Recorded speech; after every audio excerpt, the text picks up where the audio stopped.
Guys, welcome back to Strong Successful Male. So for today, I'm going to go over an email that was sent from a subscriber.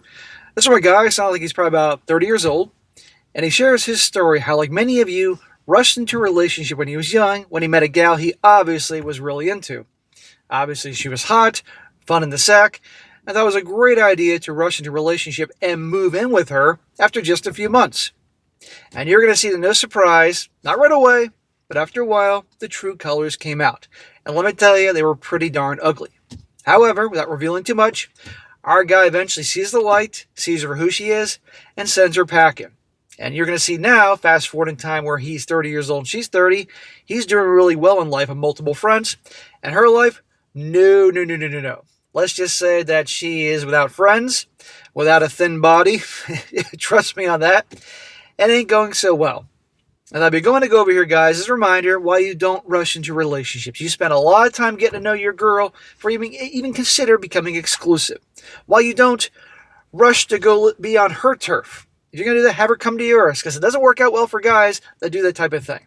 And when clear and obvious signs are there that she ain't who she says she is, it's time to jump ship. You got to stop focusing on who you thought she was and who she was in the beginning of the relationship. You need to deal with the here and now, who she is now. And of course, you're going to see you always pay attention to red flags. You have to trust but verify and all that. And when the red flags are there and where there's smoke, there's fire, you need to handle it accordingly, because only a fool will stick around and allow that type of crap. So kick back, guys. It's an entertaining one. Ends on a high note, and we can all learn something today. He says, "Hi, SSM. A long-time watcher here at your channel. I want to share my story about an ex who cheated on me with my best friend after we'd been together for about 6 years. It just goes to show that you never really know someone, and you should take every precaution to vet the woman you plan to start a family with."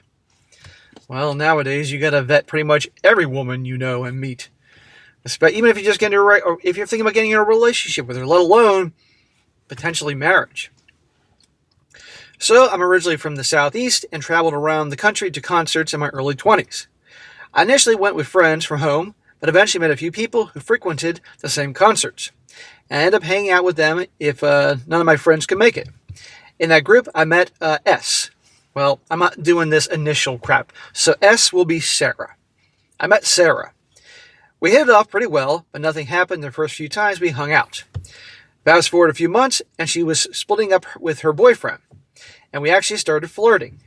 I refrained from doing that at first because I knew she had a boyfriend and I didn't want to be a jerk. But being young and dumb, I figured it was fair game since they were freshly broken up. Well, good for you even back then for not getting involved with, like, actually flirting with and all that with a chick you knew had a boyfriend. But here's the thing.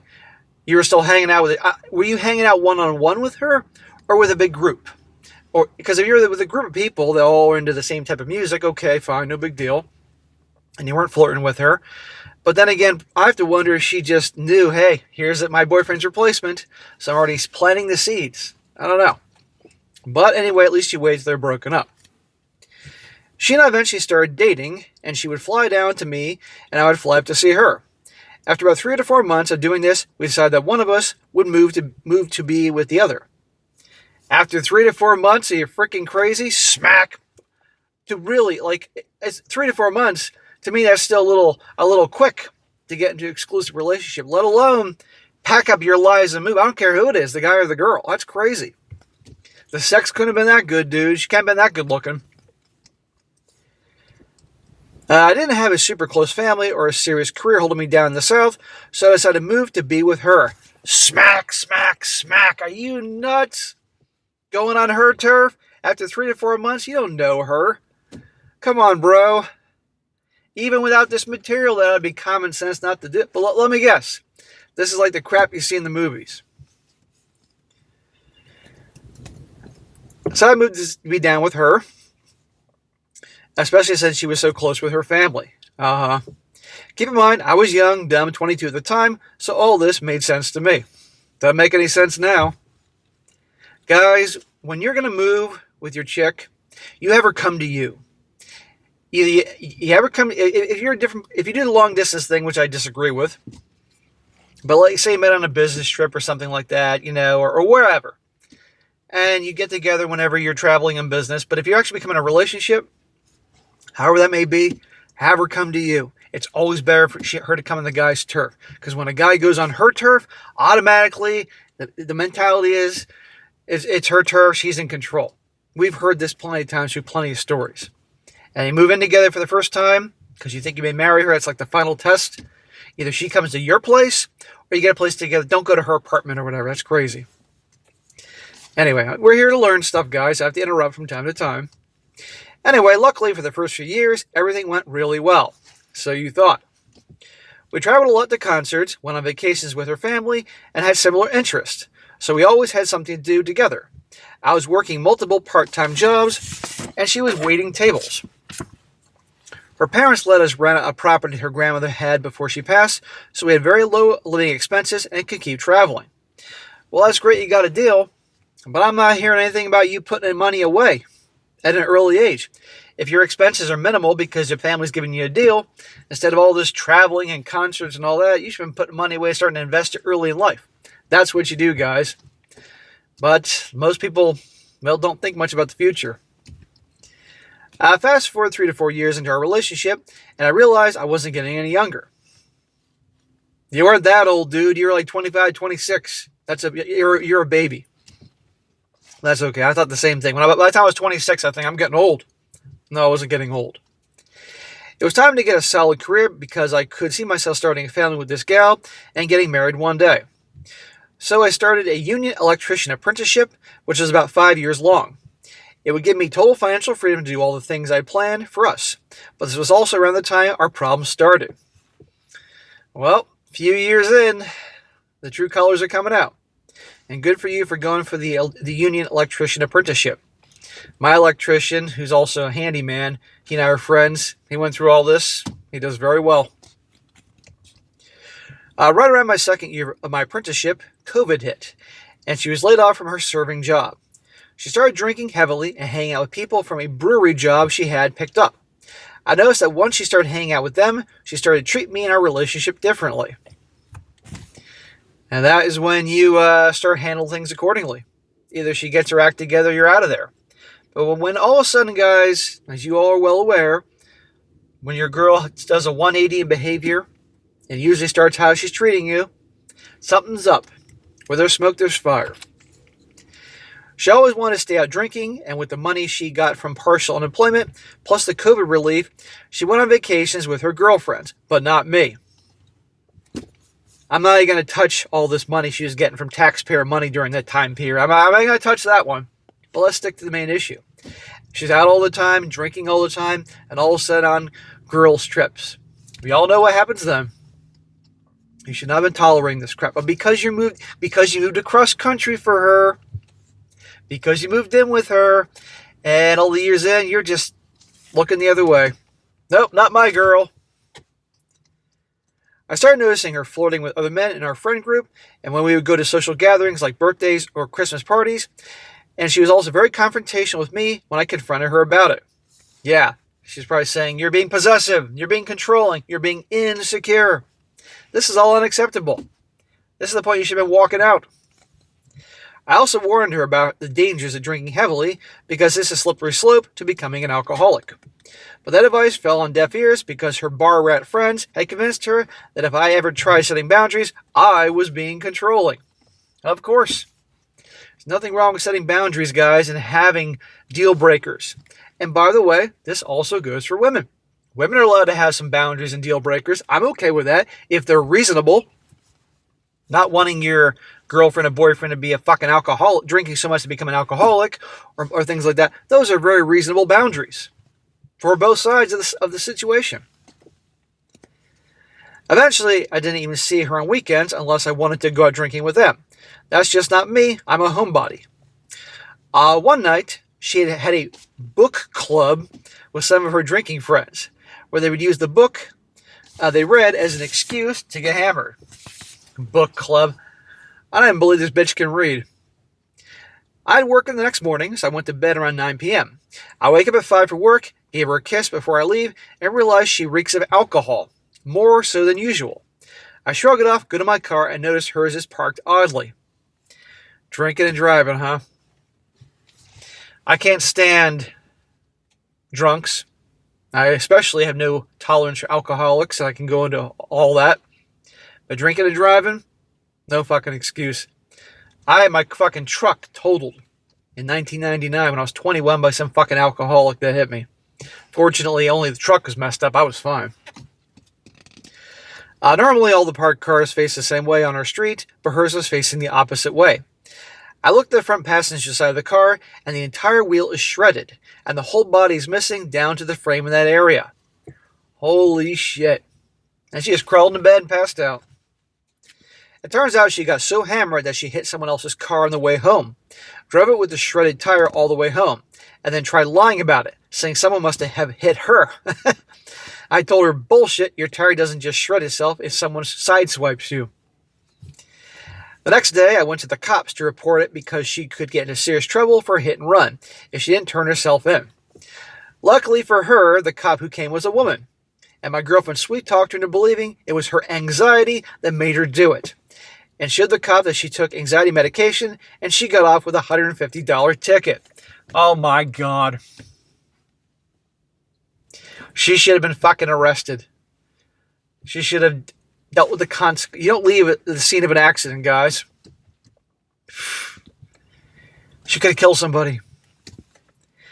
That event made me rethink our relationship and who I was potentially going to marry and have children with. It's about fucking time, my man. I told her that drinking needed to stop right then and there. Yeah, okay, good luck with that one. I told her that if I even thought she was drinking and driving, I was done. She agreed to it, luckily. Smack!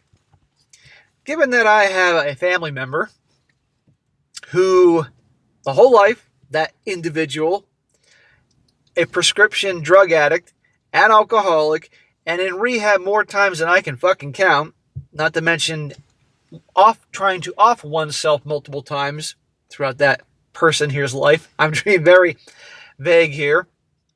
The whole, I'll never drink again. Yeah, good luck with that one. Eventually, she slowly worked her way back into drinking.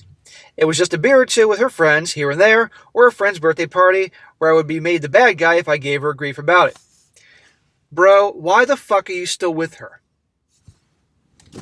You're remembering all the good times. That's what guys do. When there's clear signs everywhere, smoke like wildfires, and yet these guys will stay with these chicks based on how she was in the beginning. No, this is who she is, dude. You just don't know it. She found 2 good serving jobs at this point and was making a lot of money. I was happy because it seemed like the jobs kept her busy and away from the partying. Oh, so you're trying to tell me that people that work in restaurants don't party and get drunk or get high with their coworkers? No. Bro, come on here. I worked in restaurants in years. Everybody freaking drinks and parties and stuff after work. And they're all hooking up with each other at the restaurant, I might add. Eventually I found out that she was partying with the new people at one of the new jobs, what I just tell you, and she started working at. And in the back of my mind, I knew things were done. Praise Jesus. I just didn't know when to break it off, since I didn't have family in the area that I had moved to. And that is why you don't go to her turf. My closest relative was about a 10-hour drive away. So I told myself that if she gave me any reason to leave, I'd be out, even if it meant being homeless. Of course. Brother, at this point, you are in your late 20s. Now, I understand that obviously you were still in the union apprenticeship, I'm assuming at this point, had some time to go. At the very least, you could have just, okay, you're done. And this goes for anybody in this situation. You're in a place where no family, and you move because of her, which you should never do, but it is what it is in this story. Okay, that means you got to go across the fucking country because you need to finish that apprenticeship, unless that can be transferred, I don't know. Find a new place behind the scenes, have your exit strategy, and get out of there and continue on with your apprenticeship or something like that. But if you could then transfer that someplace else, I don't know how that works, and then do that. Just because you don't have family rent doesn't mean you can't be there. But personally, I do think it's good to get far away from this broad. Well, about 2 to 3 weeks after I had that conversation with myself, she told me she was going to a coworker's birthday party. I didn't think much about it because we were so distant.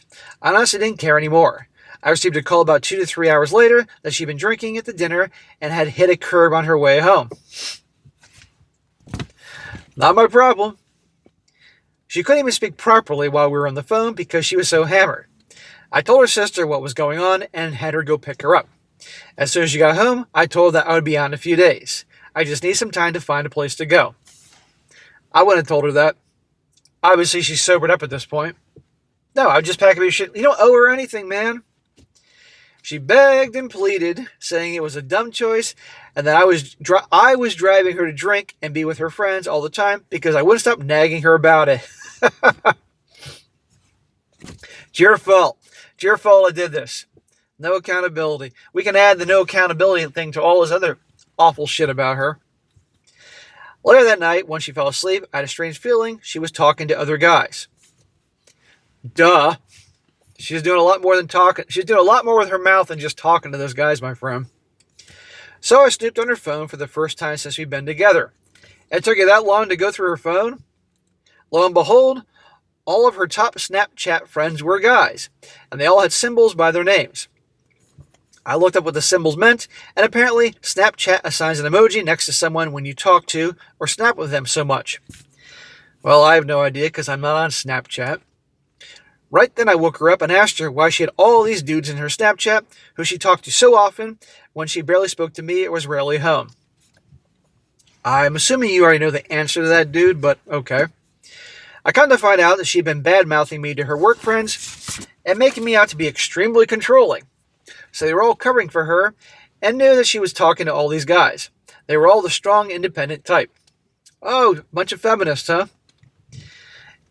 Probably also want to make sure that she's alone and miserable just like them. After thinking about it and realizing things were over, I knew I had to move out ASAP. What'd I just tell you earlier? Luckily, the property was a family member's, so there wasn't a lease to break. That's wonderful. Perfect. Why didn't you take advantage of that earlier? I ended up moving into my buddy's extra bedroom in his apartment a few days later. It wasn't much, but it was peaceful. It definitely made me realize guys don't need much to be happy. Right there, I'm going to say this again. I'm going to read this. He said, it wasn't much, but it was peaceful. You mean peace and quiet? No drama? Definitely made me realize that guys don't need much to be happy. Most guys don't need much to be happy. It's the women, the wives, the girlfriends that want the house that's way too big they don't need. They want to have the fancy cars they don't need or can afford.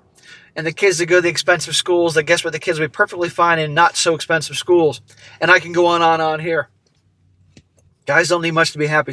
There are exceptions, of course, but you get my point. I began hearing from mutual friends that my ex was fooling around with my best friend, Brian. He put B, but I'm going to say Brian. And I confronted her about it. Turns out she went to a music festival the day I left to move in with my friend Jay. Brian was very close with a close friend to me and Sarah's family. So I made sure they all knew about it. Pairing with the drinking, she was kicked out of the family property. She moved in with Brian the next week. Doing your buddy. Did you just say your best friend? Yeah, best friend. Best friend Brian. Well, ain't your friend anymore. But you know what? If you like Brian, you can have her. She's all yours. Have fun. During this time, I spent a lot of energy being angry and wondering what I need to do to move past the situation. Well, I think you need to get away. I think you finish up your apprenticeship, or if you can't do that, if you can leave, go someplace else. Get away from her.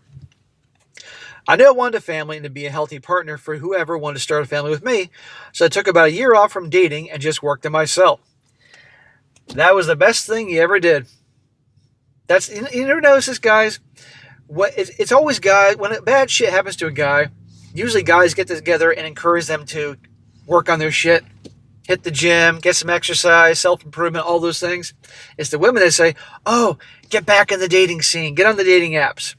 In other words, just keep having some other guy instead of working on yourselves.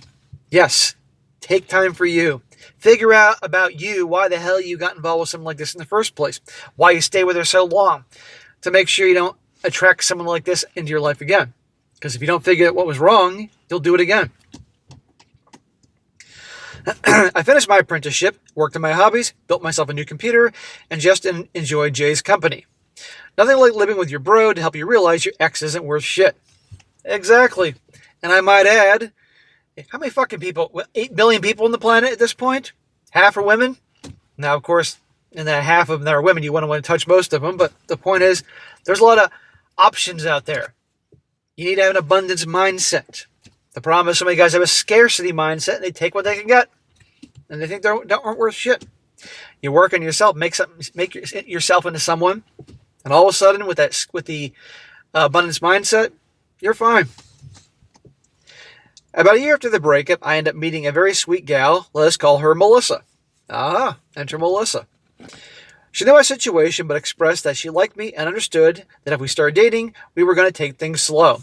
Yes, you definitely need to take things slow after Sarah. Fast forward 3 years later, and things are wonderful between us. Our home life is peaceful and drama-free. Well, that's the way it's supposed to be. But you better keep it that way, my friend. Remember, and by the way, did I call this broad Sasha throughout the story? I just read a story with Sasha for the other channel, but Sarah is the name of his ex, so I'm calling Sarah. Didn't you say in the beginning that you were with Sarah for like 3 years before shit started going crazy? So let's keep this in mind here. You've been with this chick 3 years or 4 years, Melissa. Don't get too comfortable. I'm just warning you. I even told her that because my last girlfriend pulled a 180 on me, I'll be asking for us to sign prenups before we ever decide to get married. Very smart, bro. But remember, even prenups are not ironclad. Be very careful. And she's totally okay with it. I call it the male shit test. As for Sarah, she lived with Brian for about a year, then cheated on him with his close friend, who was also married. Of course. She got kicked out of his place and began living with one of her bar rat friends. I heard about a year later that she screwed her friend's boyfriend. She has no friends who will claim her now because she's a broke girl. She broke the girl code and slept with a friend's boyfriend. So now she's 30 and living at home with her parents and has gained significant weight from the years of drinking. Yes, that will happen. I would say her options are now pretty slim when it comes to finding someone who will take her back. Ha ha ha. Well, bro, I'm glad it ended on a high note where you worked on yourself for a year, met a good gal, seemingly good gal Melissa, and you got a good thing going. But you need to take all the lessons you've learned the hard way and stay that guy who attracted to Melissa in the first place, because you start slipping up, and I guarantee you, in varying degrees, Melissa's going to lose attraction for you, and there can be bullshit. Guaranteed. And you need to have the attitude with Melissa that, hey, we're having a great time together. You know how I feel about you. But if you cross these boundaries, I'm out of here. Remember, gentlemen, your girl has to always know she crosses that line, pushes you too far, you're out of there. Even if you get hit or hammered financially, you're out of there. Otherwise, they're never going to respect you. But I'm sure, I'm assuming, I'm not going to say assume, I'm hoping you've learned. And as for your ex, Sarah, fuck her. Well, every guy's fucked her apparently, but you get my point. Now she's 30. She's gotten fat, or at least has bulked up because of all the alcohol. Her metabolism slowed down. It can't handle things like it used to. And I guess she's not getting as much sausage as she used to, therefore getting that cardio to help burn off the booze. And she's in a bad place, living with her parents, no friends, nobody cares about her. That's what she deserves. And I'm sorry I went through all that, but if you learn something, then there's a silver lining. And now I can share your story that you sent in with me to help other guys out there. And you know how it works, guys. You hear enough of these stories, it starts sinking in. It's better to learn from other people's mistakes than make the mistakes on your own. But I say, the hell with her. I'm saying that's good karma on her. But remember, Sarah's always going to find some sucker that she can suck to get what she wants out of him. Because, let's be honest, guys are pigs, and pretty much, she has to be pretty large and not so in charge and old for guys to like turn away some ass. So there's some guy out there that'll probably still sleep with her. Just he might want to turn off the lights and make sure his bros aren't around to see her fat ass. But anyhow, bro, I'm glad you're doing well. I wish you all the best. And, just take it slow with Melissa. Remember what you learned here. Learn from your mistakes, and you're going to be okay. So, all right, guys, that's it for today. Be sure to comment down below. Let me know what you think about this. And, guys, you got a good story to share, definitely send it my way. strongsuccessfulmale@gmail.com. And if it works for the channel, I'll definitely cover it. There's no simp stories. At the end of that story, you better be doing well and learn something. Otherwise, I'm not going to cover it anymore. And be sure to like the video, share it with your friends, and subscribe. I'll catch you next time.